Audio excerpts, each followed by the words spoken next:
Okay, we are here with a new video series I've decided to do on Marvel Crisis Protocol, so we're now calling it Marvel Mondays.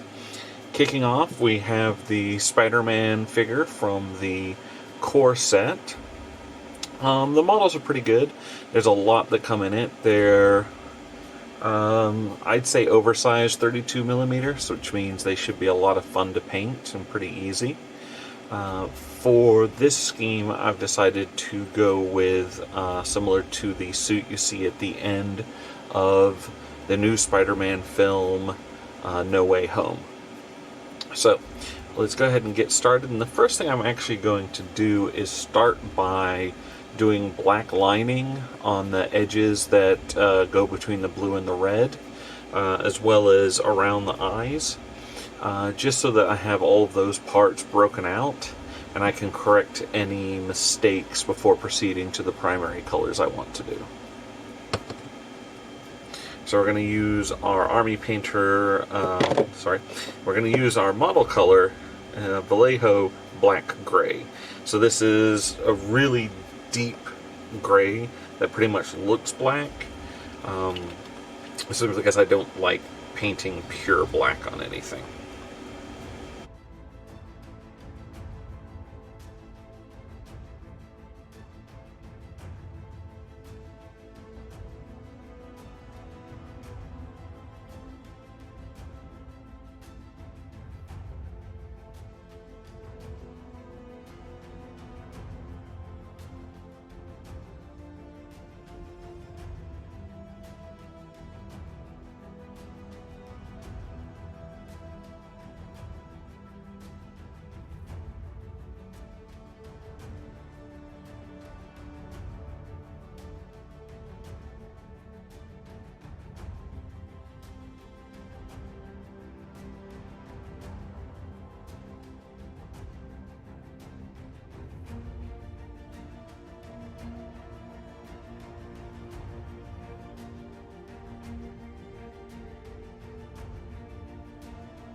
So that's our basic outlining done. You can see I went in and fixed a couple places where I goofed up, but I'm happy with that as a beginning.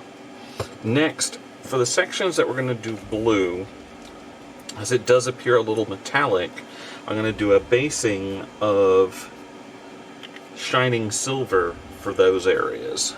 This will allow us to then apply contrast paints over it and have the silver bleed through a bit.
So as we can see, the silver is now occupying all of those blue sections and looking quite good. Went ahead and did 2 coats, make sure I have a nice smooth coverage with none of the primer poking through. So now I'm going to go ahead and apply the red everywhere else, and this will be using a contrast Blood Angels red.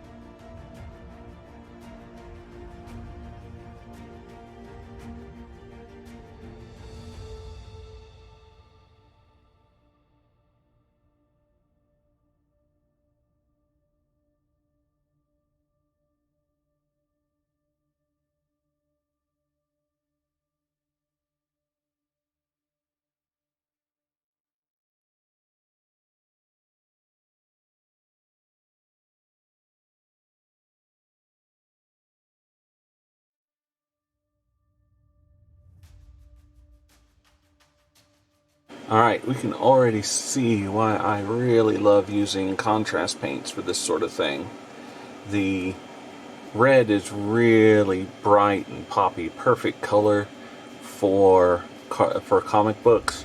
It's also seeping into those lines on his costume, really highlighting those to the point where if you wanted, you wouldn't even have to go back in and apply any manual lines, because they're just going to show up nicely. So, for the next part, we're going with blue, but Talassar blue is a little too bright, I think. So what we're going to do is mix ourselves up 2-to-1 Talassar blue to 1 part Ultramarines blue. The Ultramarines blue should bring it down, take away that super brightness that the Talassar has. And then we'll use a drop of medium as well to kind of bind everything together and ensure that it's going to flow smoothly onto those silver parts without obscuring the metallic underneath, because we really want to see that come through. So I'm going to mix this up and then we'll see how it goes on.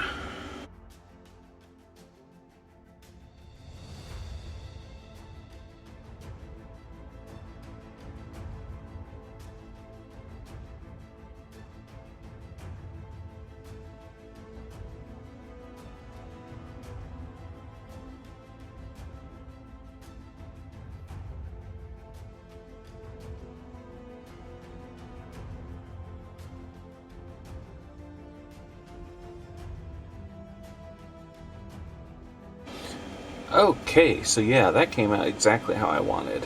It's the right shade of blue, it's letting through the metallics quite nicely, so we are going to stick with that. I'm going to go ahead and let it dry.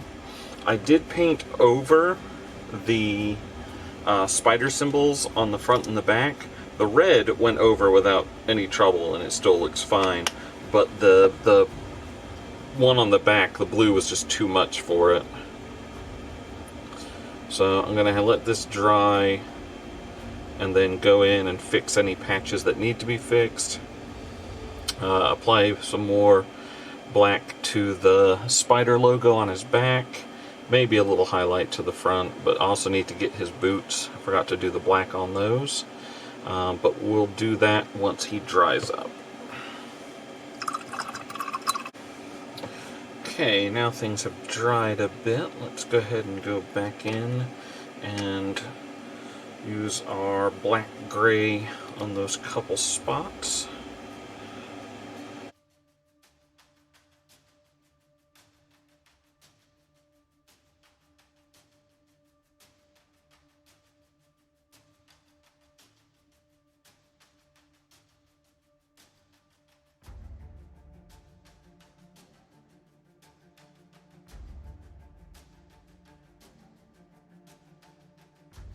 I'm also seeing some pullback on the blue, so I'm going to add a bit more medium to counteract any drying that occurred. I'm just going to go in and fix those couple spots.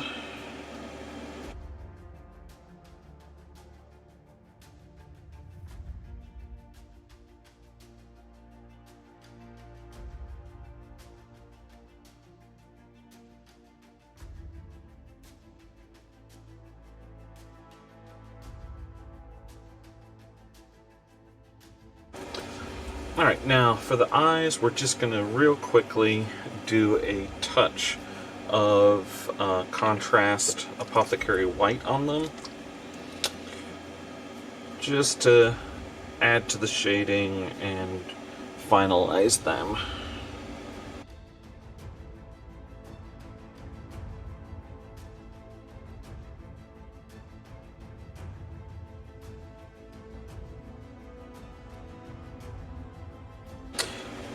Alright, well, so while all that settles, we're going to move on to just putting some color to the base real quick. So for the I-beam, we're going to go ahead and start with a base of gunmetal to give it a nice dark metallic look. Then for the pavement, we'll use a light gray. And for the bit of rubble connected, we'll do Skavenblight Dirge, but then we'll go back and do a dry brush over it with the light. So I'm going to start with the Skavenblight to give it time to dry and come back for that dry brush.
Alright, so as we can see, the basics of our base are complete. Now we're just going to wait for them to dry, and we'll apply a wash over the pavement to kind of pick out all those cracks. We're also going to apply some rust and weathering to the I-beam, and then we'll see where we're at. Alright, so our base is dry, so we're going to go back in with some Nuln Oil now, and just use it to pick out all of the lines and cracks in the base. Now, we're not going to be super heavy with it. Just kind of want it to accent and fill in these lines. So rather than just put a large amount of it on like we do with some of our Fallout bases, we're just gonna see how far we can get it to go while still filling in everything that we want.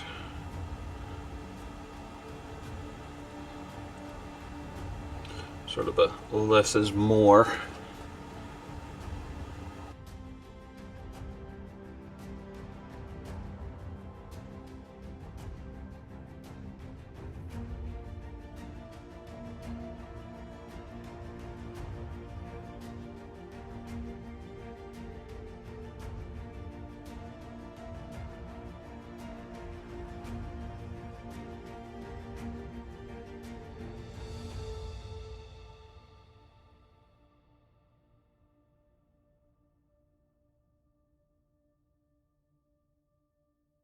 Now for the beam, we're going to apply a bit of rust effect on that.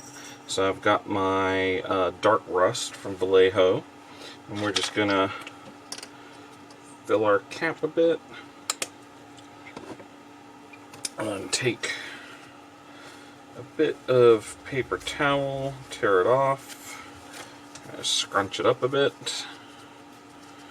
and just use this to dab it on. So we want it nice and full. And now we're just going to go ahead and apply it.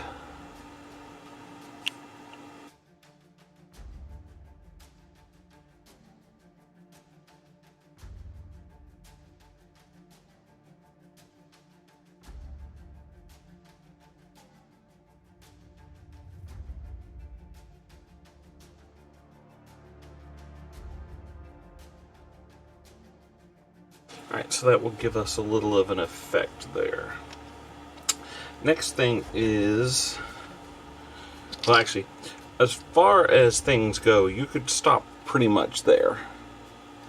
You know, all of his lines show up nice with just the contrast.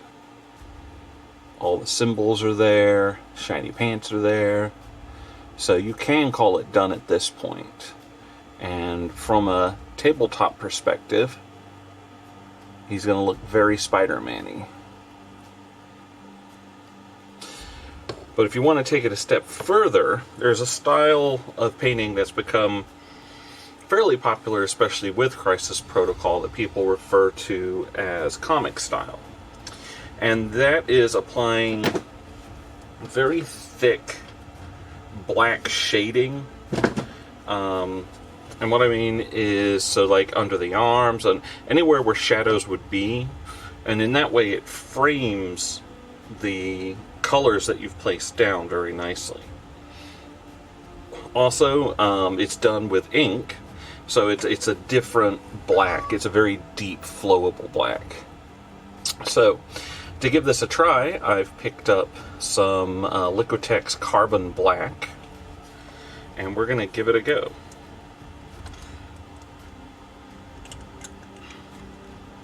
So I'm just going to put some in my handy container. Now, you also want a nice thin brush for this. So I'm going to use my 000 Artist Opus brush to apply this down. And the first thing I'm going to do is actually use it to go through and pick out all of Spider-Man's lines on his costume. So this is where having a good fine point brush as well as a good steady hand will help. I'm also going to reinforce the black on the symbols and the edging, and then once I've done that, we'll start talking about how we're going to pick out the shadows.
So as you can tell, that is the most tedious thing ever.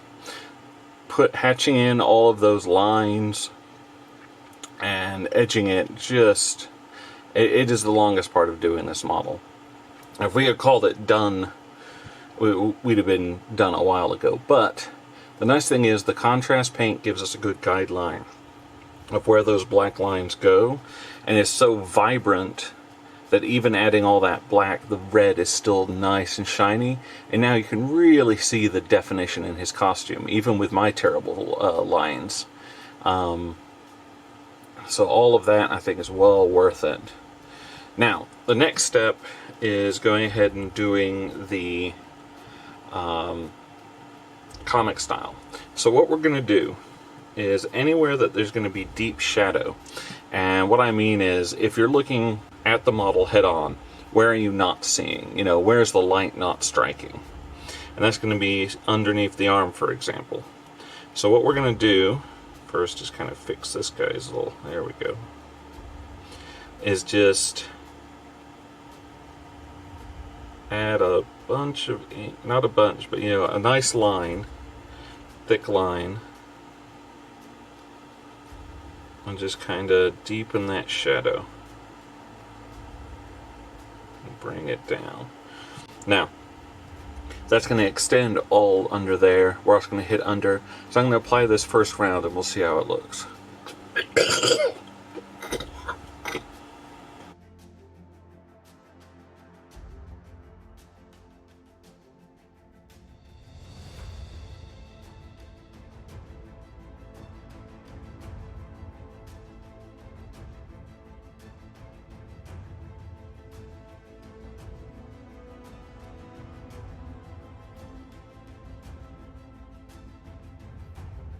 Alright, so as you can see, just those initial passes on the shadowed regions are starting to kind of condense your eye to where the color is. We're also defining a little bit in the knee joints here. We don't have to worry about so much picking out musculature, but wherever you kind of see the contrast paint building up in the dark spot, feel free to apply. So like here, it's kind of highlighting this muscle group. So I'm just going to go in and just kind of sketch that in, just to reinforce the shadows a bit. Same over here, kind of comes out. And highlight this kneecap a bit and maybe fill that in.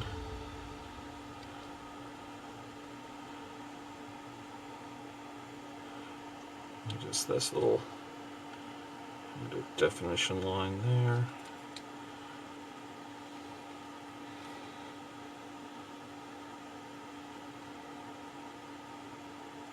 And then we're also going to do the same on the beam to kind of block it out.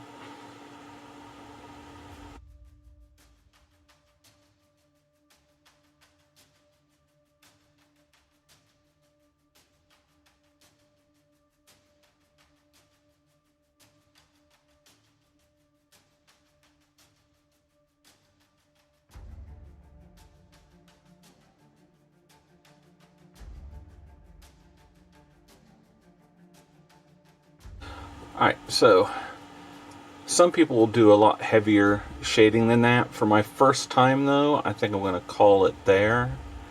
The other thing is the eyes are a little too gray for me. So what I'm going to do is I have this new bold titanium white from Pro Acryl that I've been wanting to try. I've seen a lot of people that I follow reviewing it and saying it's a super white. So, in fact, just that tiny bit that's on this cap should be enough. And I just want to really make those eyes pop.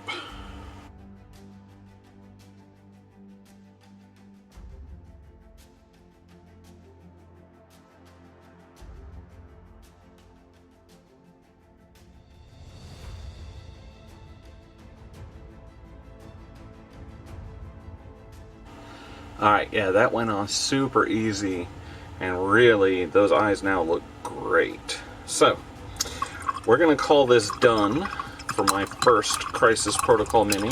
I'm pretty happy with him. I'm not sure if I'll keep doing the comic style.